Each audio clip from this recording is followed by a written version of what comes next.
Dieu a fourni la voie par laquelle tout le monde peut avoir la foi. Nous lisons dans Hébreux chapitre 11, verset 6, « Mais, sans la foi, il est impossible de lui plaire, car celui qui vient à Dieu doit croire qu'il existe et qu'il est le payeur de ceux qui le cherchent. » Si Dieu exige que nous ayons la foi quand il nous est impossible d'avoir la foi, nous avons le droit de défier sa justice. Mais s'il met entre nos mains les moyens par lesquels la foi peut être produite, alors la responsabilité repose sur nous, que nous ayons ou non la foi. Dieu nous a dit que sans la foi il est impossible de lui plaire. Mais il nous a aussi dit comment avoir la foi. Si nous n'avons pas la foi, ce n'est pas la faute de Dieu. Blâmer Dieu pour notre manque de foi n'est rien d'autre que de l'ignorance. Dieu a fourni le moyen par lequel tout le monde peut avoir la foi.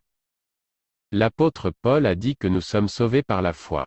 Éphésiens chapitre 2, verset 8 dit, « C'est par la grâce que vous êtes sauvés par le moyen de la foi, et cela ne vient pas de vous, c'est le don de Dieu. » Mais comment obtenez-vous la foi pour être sauvés? La Bible dit dans Romains chapitre 10, versets 8 à 10, versets 13 à 14 et verset 17. Que dit-elle donc? La parole est près de toi, dans ta bouche et dans ton cœur. Or, c'est la parole de la foi, que nous prêchons. Si tu confesses de ta bouche le Seigneur Jésus, et si tu crois dans ton cœur que Dieu l'a ressuscité des morts, tu seras sauvé. Car c'est en croyant du cœur qu'on parvient à la justice, et c'est en confessant de la bouche qu'on parvient au salut, selon ce que dit l'Écriture, car quiconque invoquera le nom du Seigneur sera sauvé. Comment donc invoqueront-ils celui en qui ils n'ont pas cru? Et comment croiront-ils en celui dont ils n'ont pas entendu parler? Et comment en entendront-ils parler, s'il n'y a personne qui prêche? Ainsi la foi vient de ce qu'on entend, et ce qu'on entend vient de la parole de Christ. Après avoir étudié le passage des Écritures cité ci-dessus, quelles sont les 3 étapes que l'homme prend pour recevoir le salut? 1. Confesser. 2. Croire. 3. Accepter. À qui ce salut est-il disponible? Selon le verset 13, quiconque. Selon le verset 17, d'où vient la foi? En entendant la parole de Dieu. La Bible dit dans Actes chapitre 11, versets 13 à 14. Cet homme nous raconta comment il avait vu dans sa maison l'ange se présentant à lui et disant, « Envoie à Joppé, et fais venir Simon, surnommé Pierre, qui te dira des choses par lesquelles tu seras sauvé, toi et toute ta maison. » Dieu a ordonné à Corneille d'envoyer chercher Pierre afin d'apprendre le plan du salut. Dans la Grande Commission, rapportée dans Marc chapitre 16, versets 15 à 18, Jésus dit à ses disciples, « Allez dans le monde entier et prêchez l'évangile à toute créature. » Corneille n'avait pas encore entendu cet évangile glorieux. Il n'était pas sauvé. Dieu a dit à Corneille d'envoyer chercher Pierre afin d'apprendre le plan du salut. Pourquoi Corneille a-t-il dû envoyer chercher Pierre? Pourquoi l'ange n'a-t-il pas expliqué le plan du salut à Corneille? Les anges ne peuvent pas prêcher l'évangile, Dieu a confié cette tâche à l'homme. Les hommes sont sauvés en entendant des paroles. La raison en est que, la foi vient en écoutant la parole de Dieu. La Bible dit dans Actes chapitre 14, versets 7 à 10. Et ils y annoncèrent la bonne nouvelle. À Lystre, se tenait assis un homme impotent des pieds, boiteux de naissance, et qui n'avait jamais marché. Il écoutait parler Paul. Et Paul, fixant les regards sur lui et voyant qu'il avait la foi pour être guéri, dit d'une voix forte, « Lève-toi droit sur tes pieds. » Et il se leva d'un bond et marcha. Un lecteur occasionnel de la parole a dit une fois au sujet de ce passage des Écritures, « La façon dont Paul a guéri cet homme n'est-il pas merveilleux? » Cependant, Paul n'a pas guéri l'homme. L'homme n'a pas été guéri parce que Paul était un apôtre. Il n'a pas été guéri par la foi de Paul. L'homme lui-même avait la foi. Paul a fait 3 choses. Premièrement, il a prêché l'Évangile. Deuxièmement, il a perçu que l'homme avait la foi pour être guéri. Troisièmement, il a dit à l'homme de se lever et de marcher. L'homme a fait 3 choses. Premièrement, il a entendu Paul prêcher. Deuxièmement, il a eu la foi pour être guéri. Troisièmement, il a sauté et marché.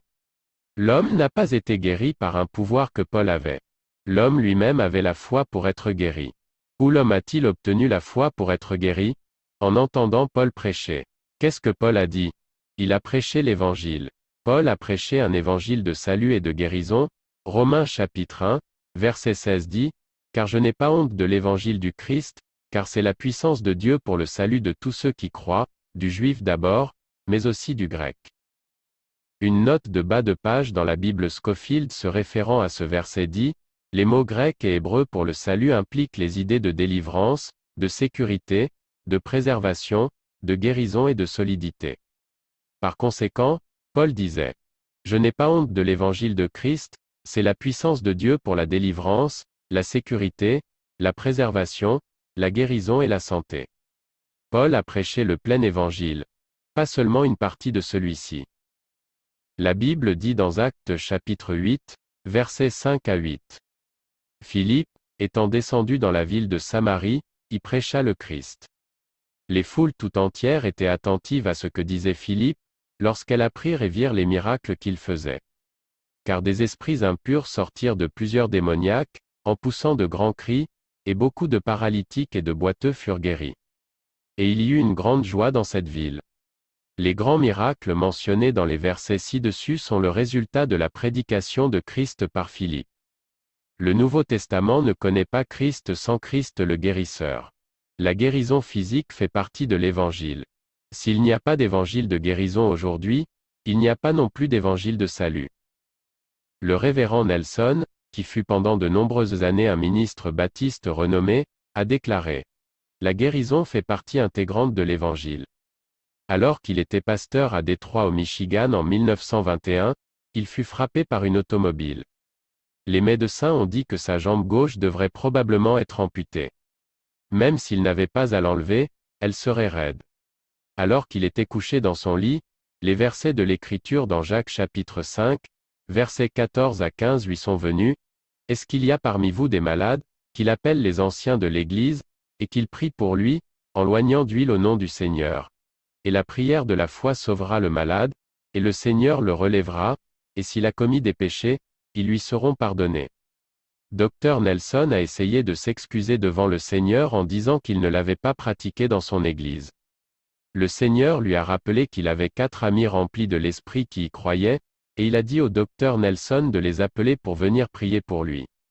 Ils sont venus chez lui, l'ont oint d'huile et ont fait la prière de la foi pour lui. Il a été guéri. Sa jambe n'avait pas besoin d'être amputée, et elle n'a jamais été raide. La foi vient en entendant et en écoutant la parole de Dieu. Il y a de nombreuses années, en tant que jeune garçon baptiste, je me suis couché sur le lit de la maladie.